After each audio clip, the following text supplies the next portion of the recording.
warahmatullahi wabarakatuh. Perkenalkan, nama saya Riwahyu Karvinas, NIM 1814080033 dari jurusan Tadris IPA Fisika A BP 18 dengan dosen pengampu Ibu Dr. Milyasari SPD MSI. Baiklah, di sini saya akan menerangkan materi dari kelompok saya, yaitu kelompok 1 dengan judul penelitian deskriptif.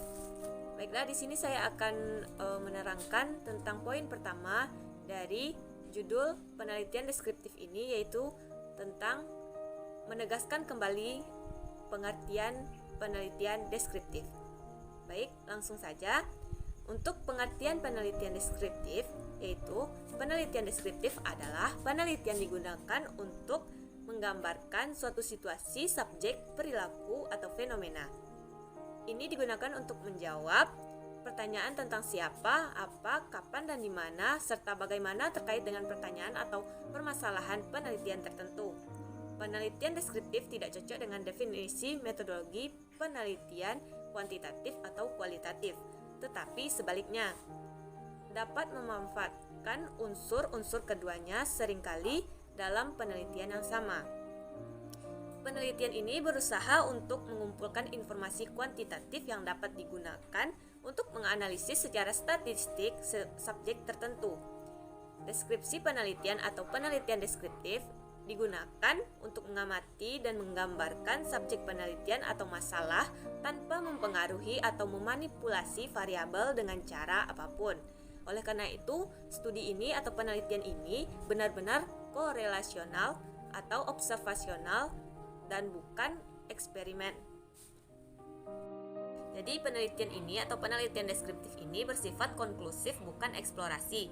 Oleh karena itu, penelitian deskriptif ini tidak berusaha untuk menjawab mengapa dan tidak pula digunakan untuk menemukan kesimpulan, membuat prediksi, atau membangun hubungan sebab dan akibat. Penelitian ini memungkinkan para peneliti untuk mengamati perilaku alami tanpa mempengaruhi mereka dengan cara apapun. Sedangkan pengertian penelitian deskriptif menurut para ahli diantaranya sebagai berikut. Yang pertama, menurut Edna Widodo dan Mukhtar tahun 2000, penelitian deskriptif ialah metode riset yang digunakan untuk memperjelas gejala sosial melalui berbagai variabel penelitian yang saling berkaitan antara satu dengan yang lainnya. Dalam tulisannya, beliau menggambarkan atau menambahkan bahwa penelitian deskriptif tidak memerlukan hipotesis, lantaran pengujian serta penulisannya baru akan dilakukan setelah terjun ke lapangan. Yang kedua, menurut Sukmadinata tahun 2006, penelitian deskriptif ialah karakteristik penelitian yang mengungkapkan secara spesifik berbagai fenomena sosial dan alam yang ada di dalam kehidupan masyarakat.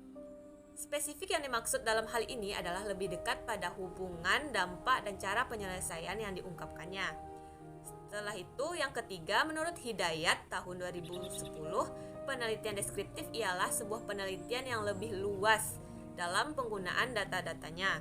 Maksud dari luas dalam hal ini artinya lebih condong pada analisa yang panjang dari ujung awal sampai ujung akhir. Penyelesaian dalam metode penelitian deskriptif ini yang menyebabkan seseorang harus mempunyai komitmen yang kuat dari teori sampai ketika terjun di lapangan. Itu menurut Hidayat tahun 2010. Sedangkan yang keempat, menurut Punaji tahun 2010, penelitian deskriptif ialah metode riset yang bertujuan untuk menjelaskan secara spesifik peristiwa sosial dan alam. Kespesifikan penggunaan teori inilah yang menyebabkan alasan bahwa penelitian deskriptif dapat menggunakan data berupa angka-angka yang ada dalam penelitian kuantitatif dan kata-kata teori yang lebih condong dalam penelitian kualitatif. Sebagai contoh penelitian ini yaitu dapat kita lihat pada tabel periodik mengkategorikan elemen, yang mana itu terdapat di pelajaran kimia dulu pas SMA kan. Terus para ilmuwan menggunakan pengetahuan tentang sifat elektron, proton, neutron untuk menyusun skema kategorikal ini. Kita sekarang menerima begitu saja tabel periodik, namun butuh penelitian deskriptif untuk menyusunnya. Untuk memperjelas pemahaman kita tentang penelitian deskriptif, ada beberapa artikel yang mengulas tentang pengertian penelitian deskriptif, macam ciri dan cara menulisnya. Bisa teman-teman lihat di dalam internet banyak untuk menambah pengetahuan kita tentang pengertian penelitian deskriptif ini. Dan kesimpulannya dari saya, dengan kata lain, penelitian deskriptif terutama berfokus pada menggambarkan sifat segmen demografis tanpa berfokus pada mengapa fenomena tertentu terjadi. Dengan kata lain, itu menggambarkan subjek penelitian tanpa mencakup mengapa itu terjadi. Penelitian deskriptif ini ditujukan untuk menyoroti permasalahan melalui proses pengumpulan data yang memungkinkan mereka untuk menggambarkan situasi lebih lengkap daripada yang mungkin dilakukan tanpa menggunakan metode ini. Pada intinya, penelitian deskriptif digunakan untuk menggambarkan berbagai aspek fenomena. Dalam formatnya yang populer, penelitian deskriptif digunakan untuk menggambarkan karakteristik dan atau perilaku populasi sampel. Assalamualaikum warahmatullahi wabarakatuh. Saya Febi Fajriatul Anissa dari kelompok 1 akan menjelaskan macam-macam perbedaan penelitian deskriptif. Penelitian deskriptif terdiri dari beberapa jenis, diantaranya yang pertama metode survei. Metode ini dilakukan untuk mendapatkan fakta-fakta dan keterangan dari gejala yang ada. Metode survei bisa diterapkan untuk populasi besar hingga kecil. Namun, data yang diperdalam hanya sampel dari populasi tersebut. 2. Metode studi kasus. Metode studi kasus ini biasanya fokus pada satu objek dengan mempelajari suatu kasus. Metode studi kasus ini bertujuan untuk mengungkapkan gambaran rinci tentang latar belakang, karakter, hingga ciri khas dari suatu kasus. Studi kasus mengarah pada hipotesis dan memperluas ruang lingkup lebih lanjut untuk mempelajari suatu fenomena. Namun, studi kasus tidak boleh digunakan untuk menentukan sebab dan akibat karena tidak memiliki kapasitas untuk memprediksi yang akurat karena mungkin ada bias pada bagian peneliti. Selanjutnya, penelitian tindakan atau action research fokus dengan penerapan tindakan untuk meningkatkan mutu dan memecahkan masalah yang diteliti. Penelitian ini umumnya digunakan untuk meneliti bidang pendidikan. Metode deskriptif kesinambungan. Metode ini harus dilakukan terus-menerus hingga akhirnya peneliti mendapat keterangan menyeluruh tentang fenomena yang diteliti. Biasanya metode ini dipakai untuk meneliti masalah sosial. Selanjutnya, penelitian analisa kerja dan aktivitas. Metode penelitian ini diterapkan dengan meneliti aktivitas dan pekerjaan manusia secara rinci. Nanti hasil penelitian akan digunakan sebagai data tambahan di masa mendatang. Selanjutnya, penelitian kepustakaan. Penelitian ini dilakukan dengan mengumpulkan data lewat bantuan beragam material di perpustakaan, mulai dari buku, jurnal, makalah, dan tulisan lainnya. Selanjutnya, penelitian komparatif. Penelitian komparatif diterapkan dengan membandingkan. Dalam penelitian ini, peneliti biasanya akan membandingkan persamaan, perbedaan, sifat-sifat, dan lainnya. Selanjutnya, metode observasional. Metode ini adalah metode yang paling efektif untuk melakukan penelitian deskriptif. Observasi kuantitatif dan observasi kualitatif digunakan dalam metode penelitian ini. Observasi kuantitatif adalah pengumpulan data objektif yang terutama difokuskan pada angka dan nilai. Hasil pengamatan kuantitatif diperoleh dengan menggunakan metode analisis statistik dan numerik. Ini menyiratkan pengamatan terhadap entitas apapun yang dapat dikaitkan dengan nilai numerik, seperti usia, bentuk, berat, volume, skala, dan lain-lain. Observasi kualitatif tidak melibatkan pengukuran atau angka, tetapi hanya memantau karakteristik. Dalam hal ini, peneliti mengamati responden dari kejauhan, karena responden berada di lingkungan yang nyaman. Karakteristik yang diamati akan bersifat alami dan efektif. Metode observasional digunakan untuk meninjau dan merekam tindakan dan perilaku sekelompok subjek uji di lingkungan alaminya. Metode penelitian deskriptif ini ditandai dengan partisipasi aktif peneliti dalam peristiwa yang sedang dipelajari. Data yang dikumpulkan melalui observasi bersifat deskriptif dan dalam bentuk catatan, diasimilasi dalam jangka waktu lama atau rekaman perilaku dan komunikasi anggota kelompok.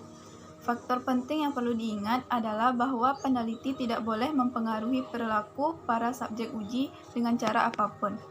Ini saya akan membahas tentang langkah-langkah dalam melaksanakan penelitian deskriptif. Yang pertama yaitu 1.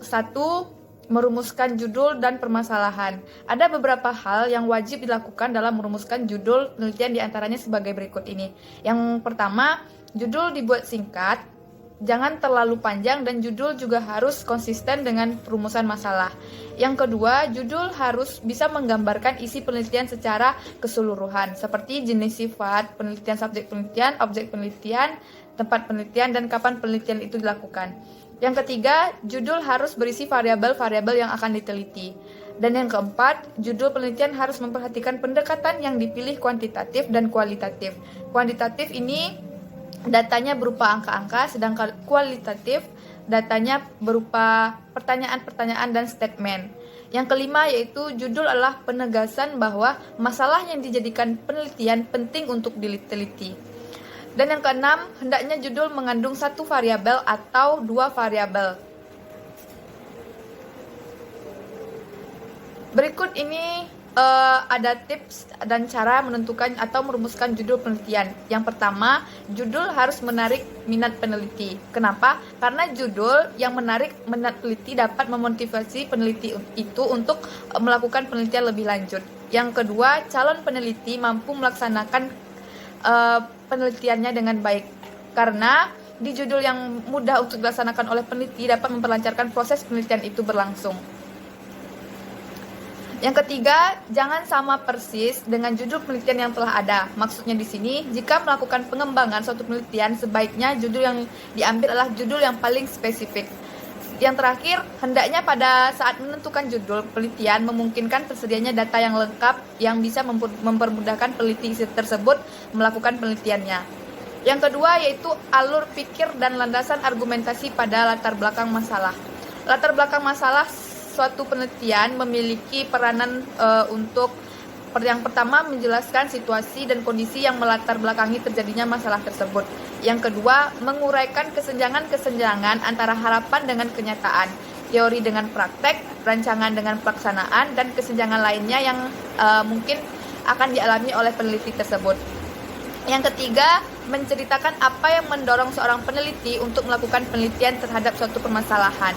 Yang keempat, menjelaskan tentang alasan-alasan penting dan bagaimana menariknya masalah untuk diteliti dalam jangkauan kemampuan akademik, biaya, tenaga, dan waktu penelitinya. Langkah yang ketiga yaitu identifikasi masalah. Pada identifikasi masalah ini, penelitian dianggap penting dan dapat dilakukan jika terdapat permasalahan penelitian. Masalah diartikan sebagai suatu situasi di mana suatu fakta yang terjadi sudah menyimpang dari batasan-batasan toleransi yang diharapkan. Adapun dari yang kita hadapi, masalah yang diambil yang menandakan suatu penelitian dapat dikembangkan yaitu sebagai berikut. Yang pertama, adanya kesenjangan dari yang seharusnya, artinya teori ataupun fakta empirik ditemukan penelitian terlebih dahulu dengan kenyataan sekarang yang akan dihadapinya. Yang kedua, dari kesenjangan tersebut dapat dikembangkan pertanyaan mengapa kesenjangan itu terjadi. Yang ketiga, pertanyaan tersebut memungkinkan untuk dijawab dan jawabannya lebih dari satu kemungkinan. Identifikasi masalah ini perlu memperhatikan apakah masalah itu fokus yang lebih dipilih atau tidak. Ada 3 identifikasi. Yang pertama, esensial, artinya pentingnya nilai penelitian menduduki urutan paling utama di antara masalah-masalah yang ada. Yang kedua, urgent, artinya di sini adalah masalah tersebut dianggap mendesak atau urgent untuk dipecahkan. Dan yang ketiga, bermanfaat, memiliki kegunaan dan kebermanfaatan untuk masalah penelitian dipecahkan. Yang keempat, batasan masalah. Batasan masalah ini merupakan ruang lingkup di mana masalah atau upaya membatasi ruang lingkup tersebut terlalu luas atau lebar sehingga penelitian bisa dilakukan lebih lanjut atau lebih fokus. Hal ini dilakukan agar pembahasannya tidak terlalu luas kepada aspek-aspek yang lainnya.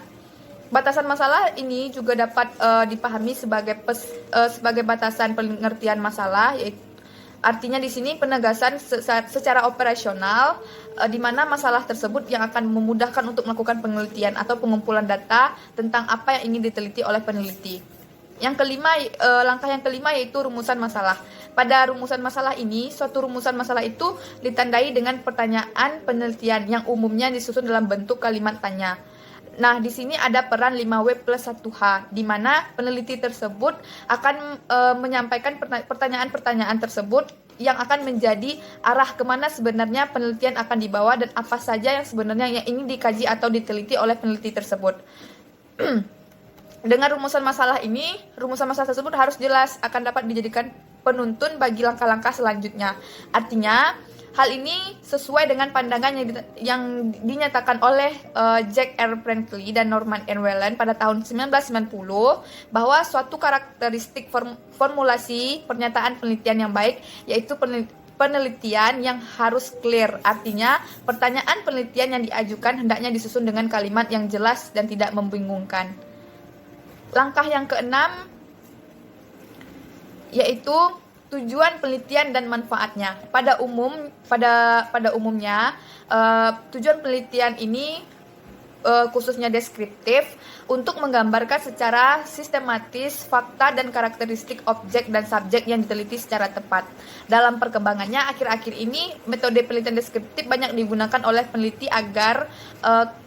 karena dua alasan. Alasan yang pertama, dari pengamatan empiris didapat bahwa sebagian besar laporan penelitian dilakukan dalam bentuk deskriptif. Yang kedua, metode deskriptif sangat berguna untuk mendapatkan variasi permasalahan yang berkaitan dengan bidang pendidikan maupun tingkah laku manusia. Tujuan penelitian deskriptif ini yaitu yang pertama, menghasilkan gambaran yang akurat tentang sebuah kelompok. Yang kedua, menggambarkan mekanisme dalam sebuah proses atau hubungan. Yang ketiga, memberikan gambaran lengkap dalam bentuk verbal atau numerikal. Yang keempat, menyajikan informasi dasar akan suatu hubungan. Dan yang kelima, menciptakan seperangkat kategori dan mengklarifikasikan subjek penelitian tersebut. Manfaat atau kegunaan penelitian deskriptif ini ada tiga. Yang pertama, mendeskripsikan peristiwa atau kondisi populasi saat ini. Yang kedua, menggambarkan secara sistematis fakta dan karakteristik objek atau subjek yang diteliti secara tepat. Yang ketiga, mendapatkan variasi permasalahan yang berkaitan dengan bidang pendidikan maupun tingkah laku manusia. Namun langkah yang ketujuh yaitu menyusun landasan teori penelitian dan kerangka berpikir serta penelitian yang relevan. Landasan teori merupakan bagian yang tidak dapat ditinggalkan dalam suatu kegiatan penelitian.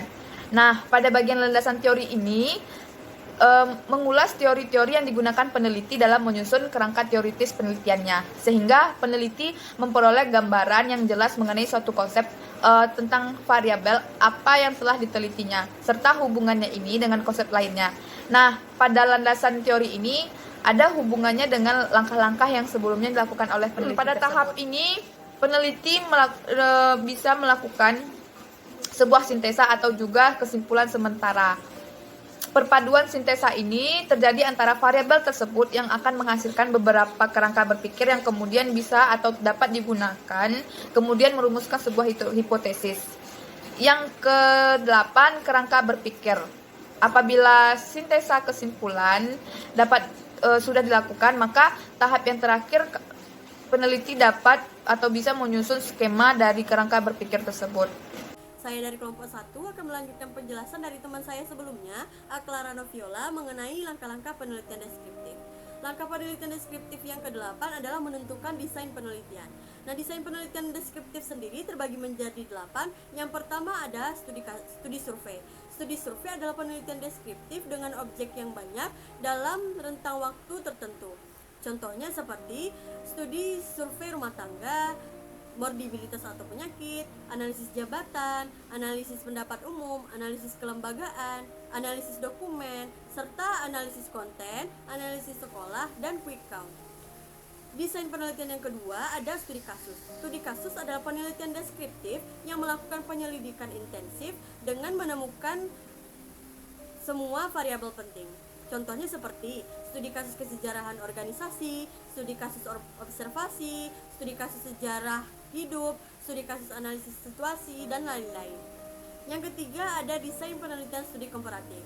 Studi komparatif adalah membandingkan persamaan dan perbedaan untuk melihat fakta apa saja atau situasi bagaimana yang dapat menyebabkan fenomena tertentu. Nah, desain yang keempat ada studi prediksi. Studi prediksi adalah memperkirakan kemungkinan munculnya suatu gejala melalui gejala yang sudah muncul sebelumnya. Yang kelima ada studi evaluasi. Studi evaluasi dilakukan untuk melihat bagaimana sebuah program yang sedang atau sudah berjalan. Yang keenam ada studi kepustakaan.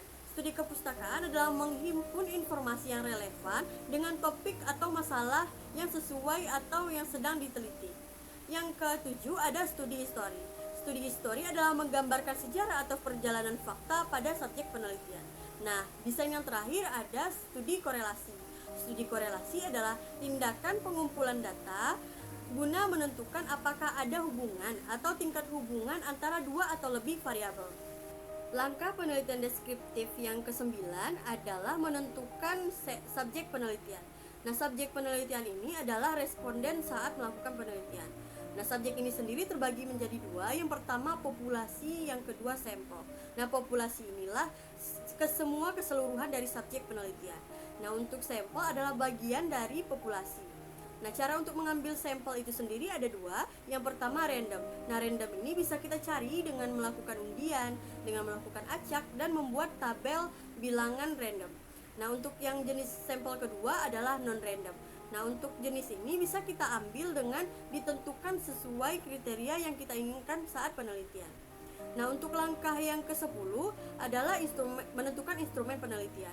Instrumen penelitian adalah alat bantu untuk mendapatkan hasil riset. Nah, untuk penelitian deskriptif sendiri, instrumen penelitian bisa berupa kuesioner, wawancara, buku catatan, alat rekam, buku teks, dan observasi. Langkah penelitian deskriptif yang ke-11 adalah teknik pengumpulan data dan analisis data. Nah, teknik pengumpulan data pada penelitian deskriptif sendiri terbagi menjadi beberapa bagian. Yang pertama adalah interview atau wawancara. Nah, teknik ini juga terbagi menjadi dua, ada yang terstruktur dan ada yang tidak terstruktur. Nah, untuk yang terstruktur ini telah mengetahui secara pasti informasi yang akan kita peroleh dengan memberikan daftar pertanyaan yang akan kita ajukan. Nah, untuk yang non terstruktur atau tidak terstruktur, yaitu peneliti bebas ataupun tidak menggunakan pedoman wawancara. Nah, untuk teknik pengumpulan data yang kedua adalah melalui kuesioner atau angket. Nah, untuk angket ini sendiri sudah pernah kita lakukan.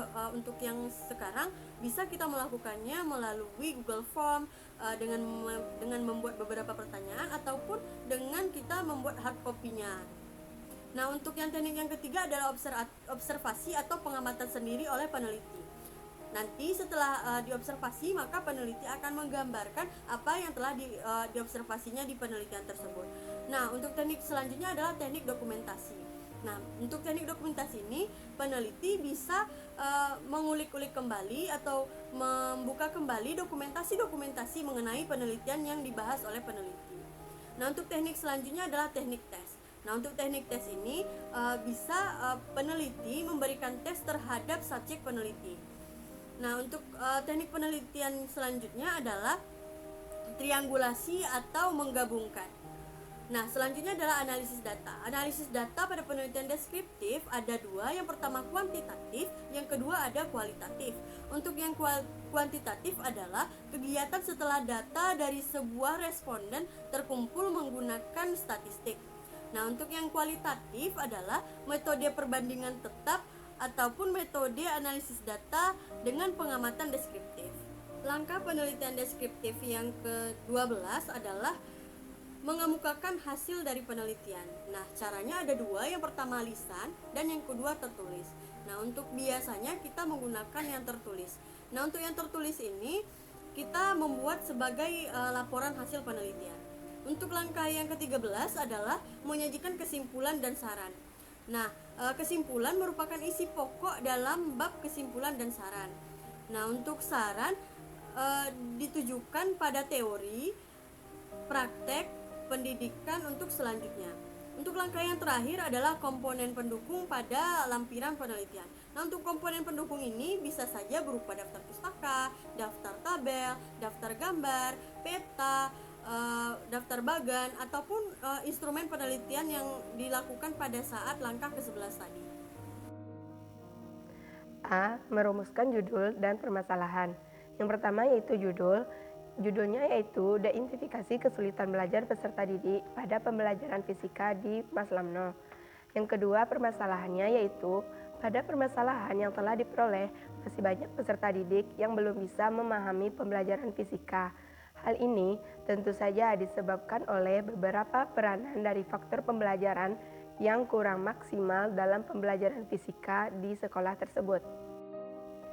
B. Alur pikir dan landasan argumentasi pada latar belakang masalah.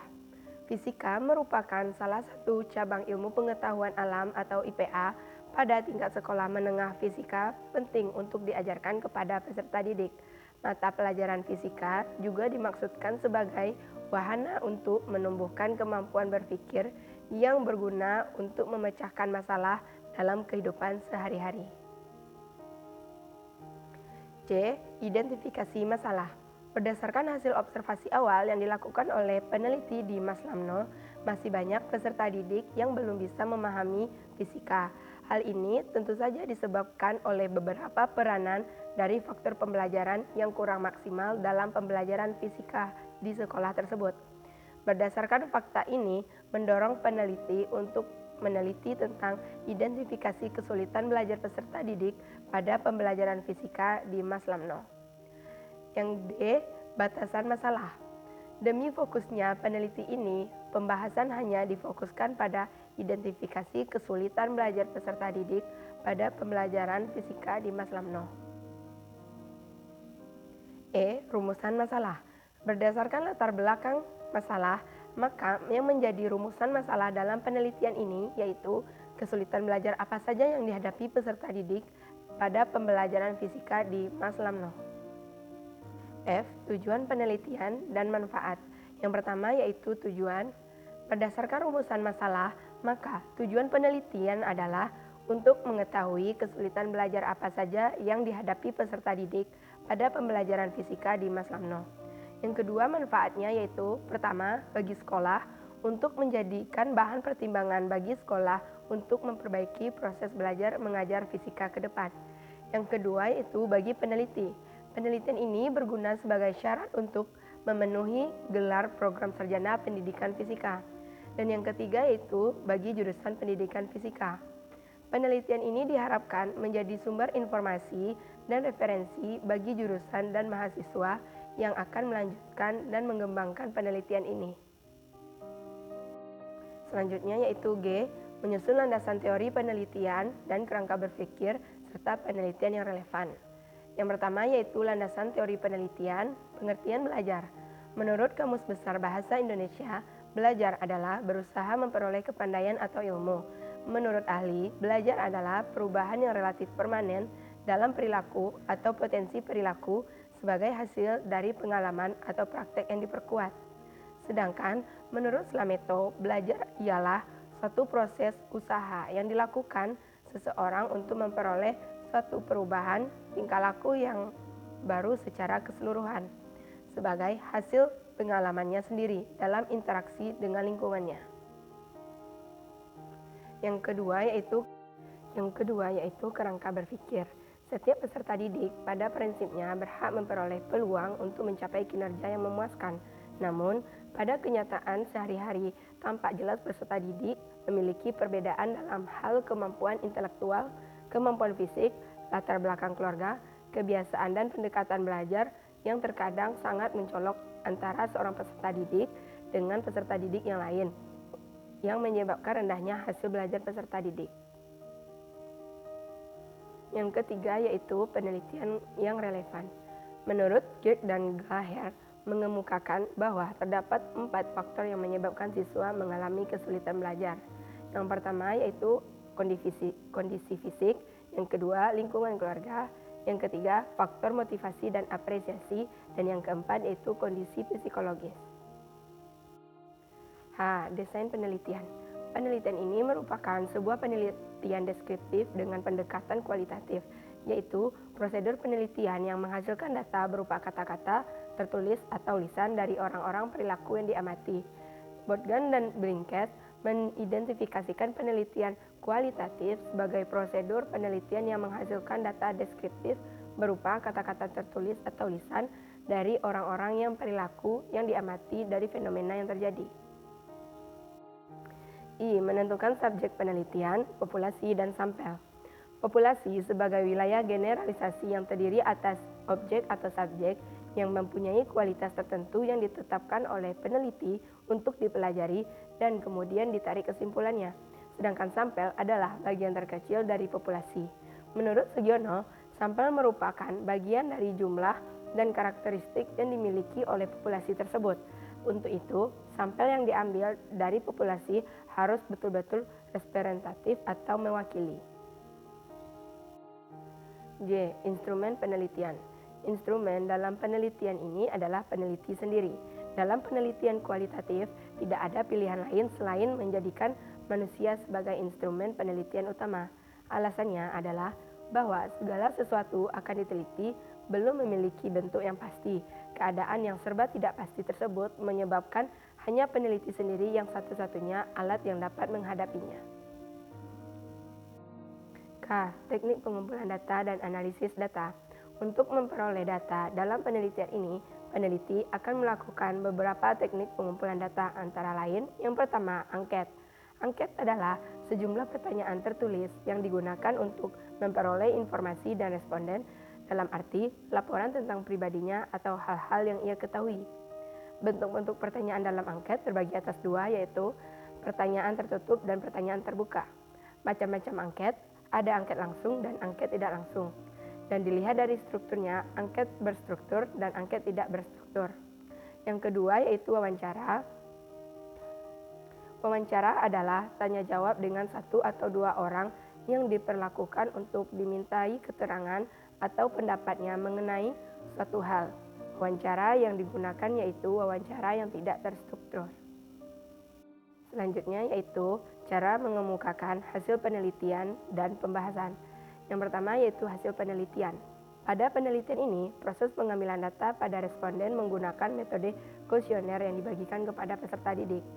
Kemudian, M. Menyusun kesimpulan dan saran. Yang pertama, kesimpulan. Berdasarkan hasil analisis data penelitian, dapat diambil kesimpulan bahwa terdapat 4 kesulitan belajar peserta didik di Mas Lamno pada pembelajaran fisika, yaitu kurang menguasai matematika, sulit menghafal persamaan fisika, dan menggunakan persamaan fisika dalam menyelesaikan permasalahan fisika atau soal. Sulit mengemukakan pendapat karena takut salah. Kemudian, kesulitan menyimpulkan materi yang sudah dipelajari. Yang kedua yaitu saran. Disarankan kepada guru mata pelajaran fisika supaya mengoptimalkan layanan program bimbingan belajarnya agar lebih banyak membawakan metode pembelajaran dan lakukan pendekatan dengan peserta didik sehingga mudah dalam melakukan proses belajar mengajar. Yang terakhir yaitu komponen pendukung pada lampiran penelitian. Komponen pendukung pada lampiran penelitian ini adalah daftar pustaka. Demikianlah penjelasan dari kelompok 1 mengenai penelitian deskriptif. Apabila ada salah kepada teman-teman, kami mohon maaf. Kepada Allah Subhanahu wa taala kami mohon ampun. Kami akhiri, wabillahi taufiq wal hidayah, waridho wal inayah. Assalamualaikum warahmatullahi wabarakatuh.